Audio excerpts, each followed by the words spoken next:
Ya está con nosotros la economista Natalie Celi, ministra coordinadora de la Producción, Empleo y Competitividad, pero también ya está Marcelo, quien se integra al panel. Están, amigos, buenos días, ministra, bienvenida a este espacio, que gusto poder finalmente contar con su presencia aquí. Con 7 votos de los legisladores Francisco Velasco, Juan Carlos Facinelli, Irina Cabezas, Vanessa Fajardo, Cristian Viteri, Javier López y Marco Espinosa, la Comisión de Régimen Económico aprobó el informe para segundo debate del proyecto urgente de Código de la Producción que se remitirá al presidente de la Asamblea. Y si bien el código ha sido el resultado de más de 10 meses de diálogo entre el gobierno y los empresarios privados, acogiéndose varias de las propuestas que estos últimos han hecho, hay todavía varias sugerencias que han quedado en el aire. Mi primera pregunta, señora ministra, ¿por qué después de 10 meses de diálogo, de consensos, de socialización del código, todavía hay sectores que no están de acuerdo con el código? Bueno, buenos días, gracias por la oportunidad de informar al país, un fuerte abrazo a todos los ciudadanos y ciudadanas. Bueno, es difícil ponerse de acuerdo cuando los temas a veces son percepciones, o cuando hay miedos de carácter más ideológico, o cuando simplemente no se tiene la apertura para escuchar, digamos. Es muy difícil en nuestro país, creo que no hay una cultura de diálogo profundo, y sobre todo cuando en el diálogo se lo realiza muchas veces a base de percepciones. Pongo un ejemplo alrededor de estos temas, ¿no? Que a Guayaquil se la perjudica. No, yo, si a mi ciudad se la perjudica, no voy a votar por este código. No importa si el código está bien o mal, es una percepción acerca de una realidad, se percibe que puede hacerle esto daño a su ciudad, pues, y se dice, estoy en contra del código. Y cuando se demuestra que no es así, entonces pues las cosas van cediendo. Obviamente hay grupos que nunca querrán escuchar, que no tienen la apertura para escuchar, que nunca encontrarán nada bueno en lo que este gobierno proponga. Y en ese ámbito pues muy difícilmente se podrá acordar.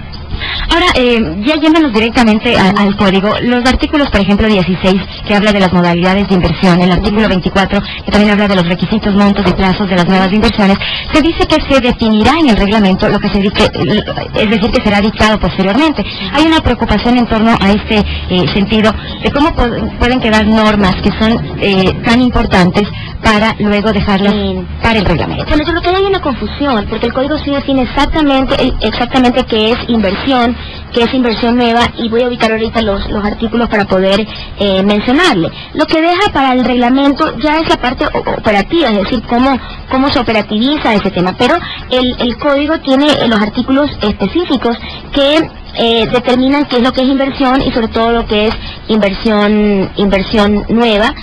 Si me da un minuto, o seguimos conversando con otra pregunta mientras yo ubico los artículos y luego se los puedo leer a la ciudadanía. No, aquí están. A ver, en el libro 3, en el título 1, capítulo 1 de las inversiones productivas, se define con claridad en el artículo 13, el mismo que tiene exactamente 5 incisos, qué es la inversión. Inversión productiva, inversión nueva, inversión extranjera, inversión nacional, inversionista nacional, su aplicación, cuál es el órgano competente, y luego venimos con la modalidad de inversión, es apenas el artículo 16 de 7 artículos previos donde se encuentran todo el tema de las definiciones. Entonces, no es cierto que estamos dejando para definir el reglamento que es inversión, el código lo establece con calidad. Si usted quiere simplemente le doy todos los conceptos principales donde están. Inversión productiva, entiéndase por inversión productiva, independientemente de los tipos de propiedad, y esto es muy importante porque aquí estamos visibilizando a todos los actores de la economía productiva del país, y sobre todo los actores de la economía popular y solidaria, las MIPIMES. Anteriormente se entendía inversión es igual a inversión privada, y no es así. No importa la forma de organización o de propiedad, todos son actores importantes de la producción. Inversión nueva, esto es muy importante, sobre todo para la aplicación de los incentivos. Inversión nueva, para la aplicación de los incentivos previstos, entiéndose como tal al flujo de recursos destinado a incrementar el acervo de capital de la economía mediante una inversión efectiva en activos productivos que permita ampliar la capacidad productiva futura, generar un mayor nivel de producción de bienes y servicios, o generar nuevas fuentes de trabajo en los términos que se preverán en el reglamento. Está claro el concepto, simplemente ya los criterios se dejan para el reglamento. El mero cambio de propiedad de activos productivos que ya se encuentran en funcionamiento, así como los créditos para adquirir estos activos, no implica inversión nueva para efectos de este código. El cambio, pero una inversión nueva, el crecimiento, por ejemplo, una fábrica decide tener otro galpón más. Excelente. En mayor la cantidad de mano de obra. Muy bien, eso cómo lo operativizamos, eso es uno de los cambios que se han hecho justamente en el código. No siempre estuvo, lo que se operativizó de una manera que para efectos de control sea muy práctica. Además se dijo al principio, y creo que había un artículo que fue mejorado, que podía suscitar confusión, entonces decidimos mejorar, y de hecho el código ha sido muy enriquecido por la comisión, en la cual ha existido un intenso e importante debate, del cual pues he participado participado en las últimas 2 sesiones. El tema es el siguiente. El tema es que para no tener ilusiones tributarias, la inversión nacional o la inversión nueva tendrá que, como le explico, tendrá que hacer una nueva empresa, un nuevo RUC, para poder separar lo que ya era la inversión existente, que tiene que seguir pagando los impuestos y para los cuales no hay una exención, del proyecto de inversión nuevo. Es decir, si usted como empresa actual tiene un proyecto nuevo de inversión, ese proyecto para efectos de control lo separa en una unidad productiva distinta. ¿Y en qué queda la temática laboral de esa nueva inversión? Es decir, ¿tiene un nuevo patrono? ¿Debe generar un nuevo patrono? No debe generar un nuevo patrono, no. O sea, yo por ejemplo tengo una empresa ahora, soy dueño de una empresa. Pero genera un nuevo RUC. Genero un nuevo RUC, porque yo sigo siendo la misma dueña. Genero un nuevo RUC, creo un nuevo instrumento jurídico, una nueva empresa. Ese es el tema. Para que ahí se separe lo viejo de lo nuevo, para que quede claro. Es complicado separar, sale de acá como es correcto, tributariamente. Entonces, antes teníamos un procedimiento que era un poco más engorroso, que podía darse, ¿no? Uno nunca sabe qué puede pasar y quién puede venir en el tiempo, por eso uno tiene que hacer las leyes y los reglamentos preveyendo que cualquiera tiene que hacerlo de la manera en que se espera, ¿correcto? Entonces, ahí lo que hemos hecho es eliminar toda esa tramitología que antes había por este instrumento que permitirá separar lo nuevo de lo viejo. Claro, perfecto. En el tema de la inversión extranjera, que siempre ha sido uno de los temores, porque no se da la garantía, y más si es que ya no hay la posibilidad de un reclamo internacional, es decir, ante organismos internacionales o a través de vías de Permítame precisamente acotar en este sentido, que era la pregunta que quería hacer. En el código los inversionistas internacionales tienen la opción de resolver los casos de conflicto a través de un arbitraje internacional. Esto no se iría en contra de la Constitución, concretamente el artículo 422, no me parece, si quiere lo podemos leer. Los arbitrajes no están permitidos para resolver problemas contractuales. No, si quiere lo podemos leer. El 422 lo que dice es que el Estado no podrá celebrar tratados internacionales. Los tratados internacionales son entre 2 estados, entre el Estado del Ecuador y el Estado amigo extranjero, ¿verdad? Entonces, y que tengan cláusulas de arbitraje en centros, digamos, en lugares donde existan conflictos de interés. Eso se refiere específicamente al CIADI, que fue denunciado por el país, como ustedes conocen. la Constitución no dice que se puede celebrar un contrato, que no se puede celebrar un contrato Estado-empresa. Eso no es un tratado internacional, es un contrato Estado-empresa en el cual hemos previsto que se puedan realizar arbitrajes nacionales e internacionales de común acuerdo entre el inversionista y el gobierno nacional. Pero la Constitución no establece, por ejemplo, que en caso de conflicto no puede haber un arbitraje internacional. No dice eso, no dice eso. Es que déjame sacar la Constitución, si me pasa la Constitución para poder leer el artículo. Es el 422, es el inciso primero del 422. Dice clarito tratados internacionales. Es por eso que se realiza la denuncia del tratado de los tratados de los BITS, que se llaman los tratados internacionales de inversión, y que, para también explicar muy bien esto, la denuncia que implica que el momento en que el gobierno haga efectiva, porque se han denunciado algunos pero no se ha hecho efectiva esa denuncia, todavía quedan vigentes por un año. Y luego de eso hay una cláusula de autodestrucción, que en algunos casos llega de 15, 20 años dependiendo del tratado. Es decir, que inclusive el inversionista, una vez que se denuncien esos tratados, puede escoger entre el tratado bajo la cláusula de autodestrucción o bajo el contrato de inversión. Un poco lento a veces en las marcas. Hasta encontrar entonces el artículo 422, vamos a otra de las preocupaciones que tendrían en este caso los empresarios. La prioridad y el fomento que se da en el Código de la Producción a los micro, pequeñas y medianas empresas es de manera especial. ¿Qué pasa con aquellas empresas grandes que generan más trabajo, que dan mayores ingresos al país por el pago de impuestos? Excelente pregunta. Para ellas hay una reducción de 3 puntos en el impuesto a la renta. Las empresas que se benefician más de esta exoneración son justamente las empresas grandes que más generan impuestos o que más renta generan. Y luego existen otra serie de incentivos de orden general para las grandes empresas, como es la eliminación del impuesto de salida de divisas para el financiamiento. ¿Quiénes tienen acceso a financiamiento en el extranjero? Las grandes grandes. Luego, ¿quiénes tienen capacidad para cambiar rápidamente sus procesos y hacerlo más ecoeficientes? Señora ministra, ¿esto no aleja también un poco la inversión extranjera? Es decir, el momento en que quieren repatriar las utilidades generadas lícitamente por su inversión acá, van a tener... Las inversiones nuevas no. Las inversiones nuevas que vengan a partir de este código no tendrán el castigo del 2%. No tendrán. Durante los 5 años. No tendrán. Definitivamente no tendrán.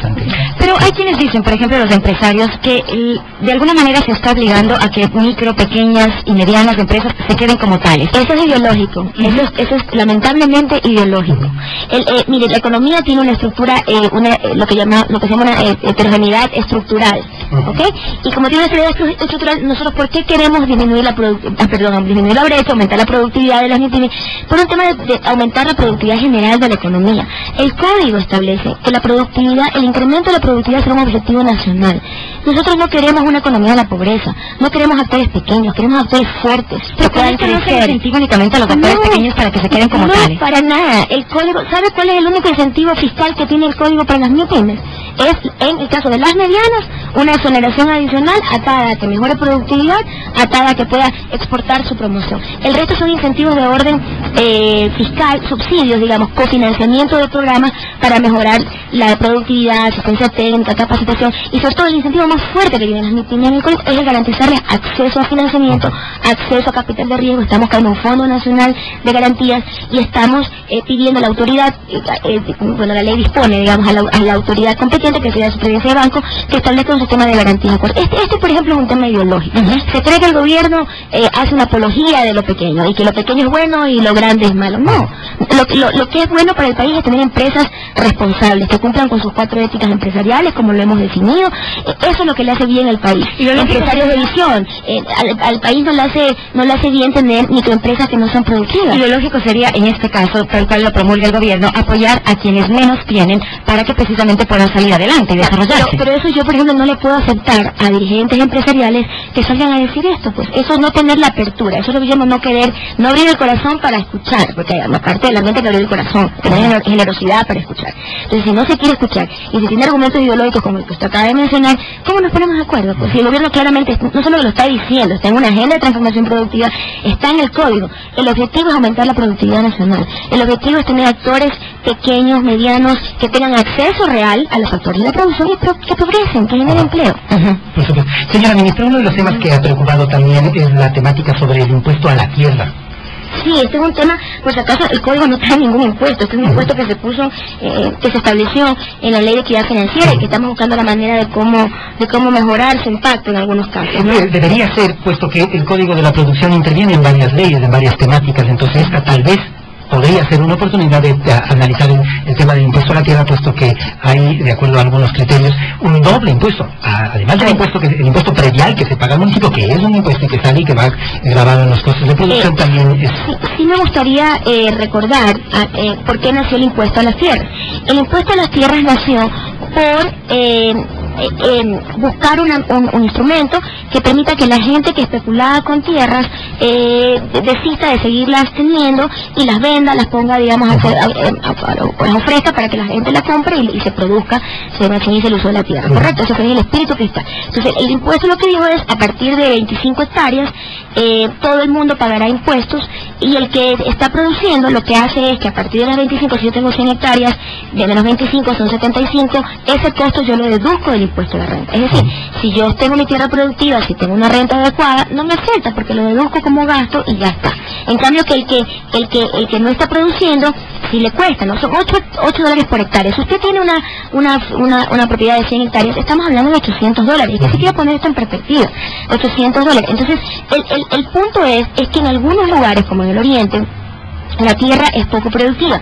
Los colonos recibieron en la época de la reforma agraria en los 70 50 hectáreas, que 50 ya es como el mínimo, y se ha establecido que son 70 hectáreas las que se requieren para que la unidad productiva empiece a generar una renta. Entonces, en ese caso, lo que se ha hecho ahora es determinar que para el Oriente el hectareaje mínimo sobre el cual tendrían que comenzar a pagar el impuesto de 70 hectáreas. Y será un plazo de 10 años, que me parece que es un plazo extremadamente prudente, porque si las tierras amazónicas no son productivas, ¿para qué seguimos aumentando la frontera de la producción? Entonces, el impuesto regresa nuevamente a partir de... Pero en el caso de unidades productivas agrícolas, la tierra es el activo productivo, es decir, en la industria no hay impuestos sobre los activos productivos. En el caso de la agroexportación, de la agricultura en general, que tiene como su activo productivo la tierra, ¿por qué tiene ese gravamen? Bueno, pero lo expliqué al inicio, el concepto es evitar el acaparamiento. Si usted tiene una actividad productiva, usted lo deduce 2 veces, entonces no le debería afectar. O sea, esto es un gasto, eso se convierte en un gasto, si usted lo deduce, entonces no le debería afectar. Le afecta cuando usted está pagando sobre un activo que no le genere renta adecuada para poder deducir. Entonces no importa que usted lo pueda deducir, si no tiene renta, digamos, usted se queda afectado por ese impuesto. Pero ese no es el caso. Mire, este es un tema típico de cambio cultural. O sea, no solamente se